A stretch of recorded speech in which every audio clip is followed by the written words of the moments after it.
dirinya sendiri. Kaum muslimin, hamba-hamba Allah yang kami muliakan, Ustadz Zulkifli yang tampil di depan Bapak Ibu sekarang, saya rasa tidak asing lagi, tapi mungkin masih dengan image yang dulu. Ini adalah Ustadz teroris. Ustadz yang diisukan sebagai Ustadz teroris ini sekarang sudah menjadi guru tetap di Mabes TNI Jakarta. Takbir! Sudah menjadi guru di beberapa Kapolda, sudah mengundang resmi dan memberikan kajian kepada jajaran kepolisian sampai ke tingkat jenderal-jenderal di pusat. Beberapanya sudah menjadi sahabat saya. Dan dari sana bocoran banyak tentang Indonesia. Saya akan ceritakan sebentar saja. Dari tangan para pakar-pakarnya, Ustadz yang dituduh sebagai teroris sekarang telah masuk Australia, Singapura, negeri yang pantang akan mengizinkan teroris masuk. Jadi kalau masih ada yang bakat-bakat mata-mata di sini, saya sampaikan kepada yang bersangkutan, Ustadz yang dituduh sebagai teroris ini telah diterima di berbagai negara yang anti terhadap teroris dan punya intelijen tinggi, bahwa semua dusta yang Anda katakan tetap basi di bawah permukaan. Ya. Jadi hamba-hamba Allah yang kami muliakan, bahkan saya dapat pesan dari Mabes TNI, Ustadz Zul, siapa yang mengganggu antum besok kontak kami. Ini minta maaf kalau ada yang masih nuduh-nuduh saya sebagai teroris. Insya Allah dapat berhadapan langsung dengan yang paling penting di negeri ini. Hamba-hamba Allah yang kami muliakan, beberapa tokoh jenderal kita, termasuk yang masih purnawirawan dan masih aktif, mengabarkan tentang Indonesia, bahwa 2018 Indonesia bukan lagi negeri yang aman untuk di tempat tinggali. Bukan lagi 2020 tadi dikatakan oleh Ustaz Siddiq. Sekarang kita akan masuk 2016. Seperti yang dikatakan Ustaz Siddiq, kebangkitan Kristen sudah tercanangkan di Indonesia, dan kebangkitan mereka persis seperti yang dikatakan tadi oleh bunda kita, bahwa akan kami jadikan Indonesia seperti Nigeria, mayoritas muslim tapi dipimpin oleh anak Tuhan. Dan Ahok telah menampakkan giginya dengan sangat berani dan garang di daerah yang paling kuat Islamnya dan juga paling kuat maksiatnya, DKI, pusat ibu kota pemerintahan Indonesia, dipimpin oleh seorang Kristen. Kayaknya seluruh laki-laki yang ada di Indonesia ini harus disunat ulang. Kemudian kaum muslimin, program akan menjadikan Indonesia dipimpin oleh seorang Kristen ini benar-benar akan menjadi sebuah kenyataan, karena mereka terorganisir dalam skala dunia.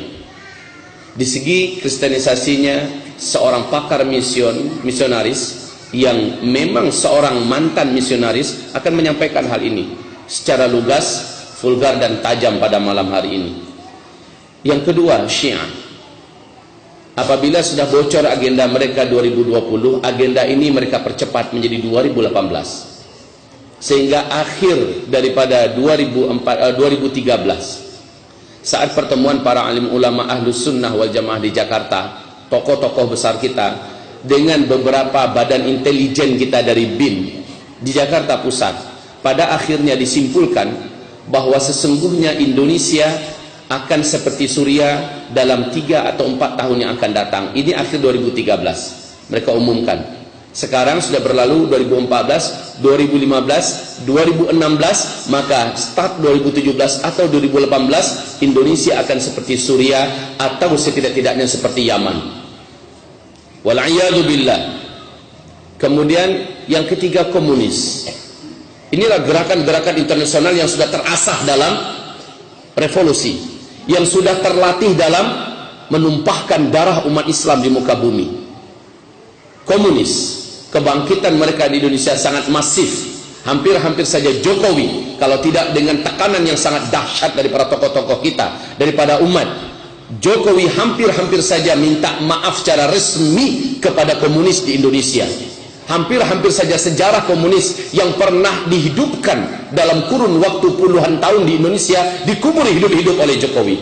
Karena memang kaum muslimin yang kami muliakan, tidak ada yang dapat menyangkal siapa yang ada di belakang daripada Jokowi. Ini tentang komunis. baik kristenisasi, baik Syiah, baik komunis, tambah kaum liberalis dan pakar-pakar liberal, apalagi baru-barusan ini Siti Musdah Mulia begitu lantang dan lancang berbicara bahwa pendidik pondok-pondok pesantren di Indonesia tidak boleh lagi ada, baik yang dimiliki oleh Muhammadiyah atau yang dimiliki oleh NU atau yang dimiliki oleh pesantren yang lain, karena pondok-pondok pesantren keberadaannya itulah bibit dan biang daripada terorisme di Indonesia. Kemudian dia juga berkata, bahkan harus sekolah-sekolah yang ada di Indonesia pendidikan agamanya ditiadakan. Ini menjadikan seluruh ulama-ulama, pakar-pakar pendidikan Islam di Indonesia kebakaran jenggot dan mengatakan wanita sinting. Tapi kenapa mereka bisa bicara? Ditambah nanti Said Akil Siraj semakin gila, makin hari makin gila. Hamba-hamba Allah yang kami muliakan, kenapa mereka begitu berani berbicara? Kenapa orang-orang sinting pada berbicara di televisi pada hari ini? Jamaah, oh jamaah. Ini pun dapat teguran keras oleh Majelis Ulama Indonesia, dan seluruh Ahlussunnah wal Jamaah minta agar beliau minta maaf secara vulgar secara terbuka di depan media, termasuk di tempat televisi. Saya dengar kabar dalam waktu terdekat jamaah oh jamaah ini akan minta maaf yang mengatakan bahwa urusan kepemimpinan tidak ada dalam urusan agama. Sudah ya? Masya Allah. Kaum muslimin, ini menandakan apa? Orang-orang sakit jiwa sedang memimpin Indonesia pada hari ini. Oleh karena itu, tim penyelamat Indonesia dari kalangan orang-orang yang masih cinta dengan Indonesia, baik dari kalangan TNI, dari kalangan Polri, tidak sedikit yang sekarang ini mulai bersatu, Ustaz. Jadi kabar gembira untuk kita. Jangan pikir pucuk-pucuk pimpinan itu tidak berpikir tentang keselamatan Indonesia. Mereka berpikir keras bagaimana akan menyelamatkan Indonesia ini. Bukan hanya para alim ulama yang bergerak bersatu sekarang, tetapi juga dari kalangan TNI dan Polri sudah mulai merapatkan barisan antar satu dengan yang lain. Maka rasanya Payakumbuh dan Sumatera Barat jangan ketinggalan kereta lah.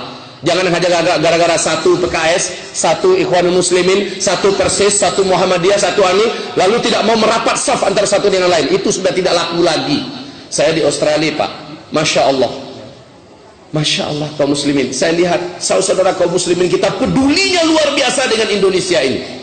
Saat kedatangan kita ini, baik yang HTI-nya, baik yang PKS-nya, baik yang lain-lainnya, pada mendengarkan bagaimana perkembangan dan nasib Indonesia kita yang akan datang, mereka serius memikirkan Indonesia. Kalau kita memikirkan Indonesia dan memikirkan nasib bangsa dan memikirkan anak-anak muslim kita di masa yang akan datang, beberapa tahun yang akan datang, Indonesia akan negeri terpanas di dunia, mengikuti Timur Tengah berikutnya. Kita tidak menginginkan, tapi mereka menginginkan. Kita tidak suka keributan, tapi mereka menyalakan keributan. Kita tidak suka perang, tapi mereka menginginkan perang. Dan umat Islam paling anti diajak perang. Tapi kalau sudah diajak perang, pantang untuk mundur. Mereka akan